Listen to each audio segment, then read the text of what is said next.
Today I'm making a super easy and quick quilt that's perfect for gifting. This is a great method for making a fast quilt that people will think took you longer than it did. I can do it in a weekend or even a day if nothing goes wrong and I have all of my materials. If you're following along, this is what you'll need. 6 different half-yard cuts of fabric in coordinating prints, half a yard for the binding, 1.5 yards for the backing. You'll need some batting, which you can get by the yard or pre-cut, and you'll need some basic supplies like a cutting mat, straight edge, rotary cutter, and a sewing machine, of course. Let's get started. I begin by cutting the fabric into 4.5-inch wide strips by the width of the fabric. And I fold it in half hamburger style to cut since it makes it easier with the length of my mat. I cut each color of fabric into 3 strips so that I have 18 strips total. Next, I arrange the strips in a repeating pattern that I like and I sew them all together. For this whole quilt, I'm using a 3/8 seam allowance. This is what all the strips look like sewn together. The next step is kind of my least favorite part, but it is definitely necessary. I now have to iron the seams on the back side, alternating seams, so that every other seam will change directions. This will help me match up corners when I'm pinning and sewing the squares together. Once I'm done ironing, I'm going to fold this piece in half and sew the 2 end strips together with the right sides facing so that I have a tube, and I'll quickly iron that seam as well. With my tube, I'm going to fold it in half hamburger style again and line it up with my ruler and mat and trim the uneven edges off. Then I'm going to cut 4.5-inch wide strips all the way across until I'm at the other edge. This gives me 9 strips.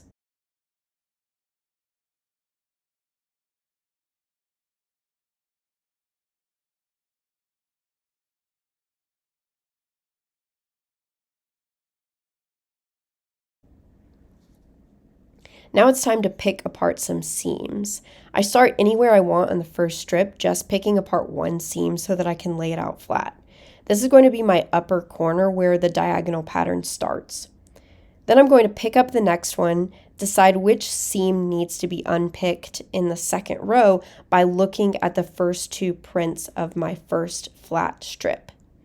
Then I unpick the seam between those first 2 prints. When I lay this one next to the first, I can see that the prints have all shifted over one spot. I continue doing this until all the strips are laid out flat, and I take my time so that I'm being careful to make sure my diagonal stripes come out correctly. Now you'll see that I have a pattern that looks great, but it's going to be a very long quilt if I sewed the strips together like this. So I'm going to count 5 squares up on the bottom of each strip and unpick those.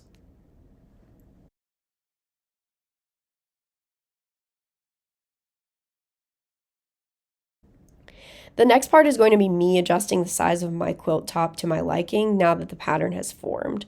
So I'm going to take 3 of these small strips and lay them out to form another longer strip on the side of my quilt that corresponds with the pattern. Then I'm going to sew the full strip together and lay it out with the other strips. Now it's time to start sewing these strips together. First, though, I have to pin the first 2 strips together with nested seams. This is what a nested seam looks like up close.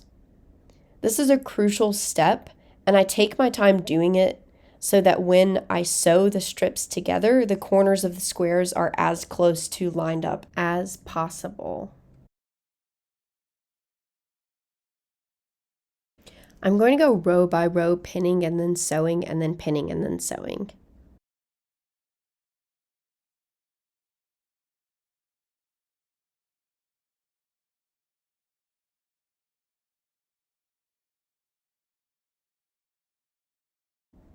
At the end of this, I have a quilt top that is super cute and perfect for a baby gift or even a dog quilt. If you like this size, then the next few steps are completely optional. You'll notice that I have a few small 5 square strips left over. In the past, I've taken these and I've made a cute little matching pillowcase out of them. This is the perfect size for a decorative chair pillow, and I can use a large scrap of leftover fabric for the backside of the pillowcase. But this time I just want to use these to add some length and width to the quilt top. So I'm just going to lay these out to correspond with my pattern, picking out some seams where it's necessary and then pinning and sewing them together to make some more full strips that match the pattern. I'm adding one strip to both the length and the width, but if you're following along, you can do whatever you feel is right for your quilt. I also ran a quick iron over the seams just to make sure that pinning and sewing was easier. Then I'm going to pin them, matching up and nesting the seams as best I can, and then I'll sew the strips onto the rest of the quilt top. Once I'm finished with that, I'm pretty happy with the size of my quilt top and I'm ready to start quilting the pieces together. I start by laying out the backing piece with the wrong side facing up. Then I'll put the batting on top. Here, I am trying to save as much batting as possible, so I'll just line these pieces up at the corner and cut them to be the same size. Since my backing piece is a little larger than my finished quilt top, I think this gives me plenty of room for things to shift around while I'm quilting.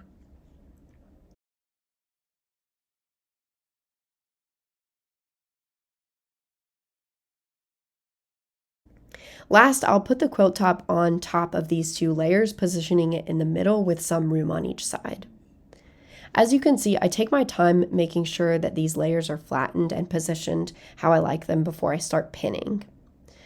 Then I'm going to pin them together, not overdoing it because I know that I'm going to be shifting these pins around while I'm quilting. I just want the layers to stay put when I pick it up and move it around. For quilting, I'm going to start in the middle of the longer side and I'm going to stitch in the ditch, which just means I'm going to quilt along the seams between each square, trying to stay right in the middle of the seams, although I never do this perfectly. I'm going to switch to my walking foot, which helps keep the layers together without too much shifting. But you can definitely do this without a walking foot. You just might have to go a little slower. I'm also going to use a slightly longer stitch to give it a more hand-quilted look and in case I need to pick out any seams for some reason. So after quilting the first line, I'm going to check it out and take out some pins. I like to do this in between every line to make sure that it's staying straight. I actually don't use that many pins because I don't want the quilt top to be pulling in one direction while I'm quilting in the other direction because this makes the squares look janky. Just take it slow and keep checking and you'll see what I mean. And don't be afraid to pick out a seam if you don't like how it turned out. After your quilting is done, you'll end up with a square pattern on the back too, which I always think looks nice. Once I'm finished, I'll use my mat, straight edge, and rotary cutter to trim the excess batting and backing. You could also do this with scissors.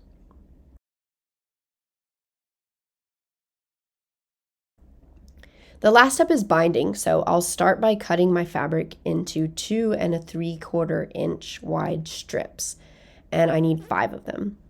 Next, I'll sew those strips together to form one long strip, and I will fold and iron that strip in half hot dog style for the entire length. As I go, I'll also press my seams open where I sewed the strips together. With this long strip, I'm going to lay it on the top of my quilt with the raw edge facing the outer edge of the quilt and the folded edge facing the inside of the quilt. I usually start in the center of one of the shorter sides, but you can start wherever. Align the edges and pin just to the corner. You'll want to sew this on starting a few inches over from where the binding is pinned to the top, but I forgot to do this and I had to pick it out later. From a few inches over, sew the binding on almost to the very end of the corner. Once you get about 3/8 of an inch away from the corner, with your needle still down, lift the foot of your sewing machine up, rotate your quilt so that the needle is aligned with the corner, and sew a few stitches into the corner.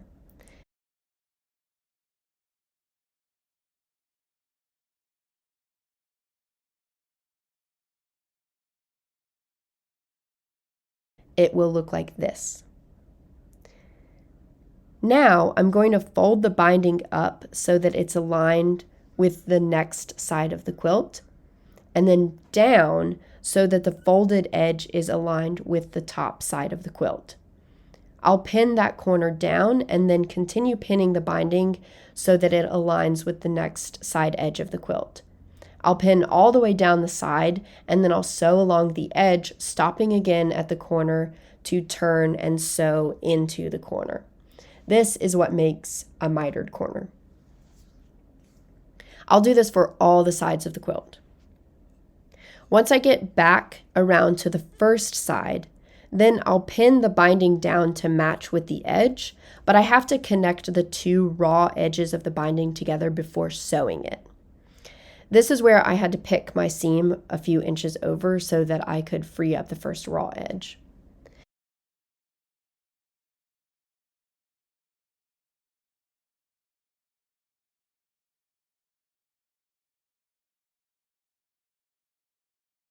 Then I'll line them up and trim the excess binding with about a 1/2 inch overlap between the two.